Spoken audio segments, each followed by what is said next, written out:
அண்ணா திடலில் ஒதுக்கீடு செய்யப்பட்ட 99 கடைகளுக்கான கடை ஒதுக்கீட்டு ஆணையினை முதல்வர் ரங்கசாமி பயனாளிகளுக்கு வழங்கினார்.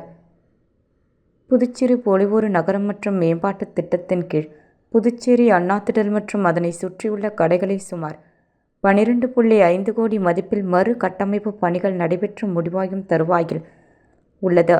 இதன் முதற்கட்டமாக லப்போர்த் வீதியில் உள்ள 20 கடைகளும், சின்ன சுப்பராயப்பிள்ளை வீதியில் உள்ள 79 கடைகளும் கட்டி முடிக்கப்பட்டு, ஏற்கனவே அங்கு கடைகளை நடத்தி வந்த பழைய பயனாளிகளுக்கே ஒதுக்கீடு செய்ய முதல்வர் ரங்கசாமி உத்தரவிட்டிருந்தார்.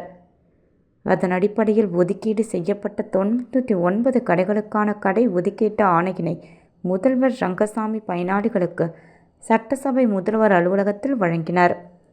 அப்போது சபாநாயகர் செல்வம், நேரு எம்எல்ஏ, புதுச்சேரி நகராட்சி ஆணையர் கந்தசாமி, செயற்பொறியாளர் சிவபாலன், வருவாய் அதிகாரிகள் சத்யநாராயணன், பிரபாகரன் உள்ளிட்டோர் உடனிருந்தனர்.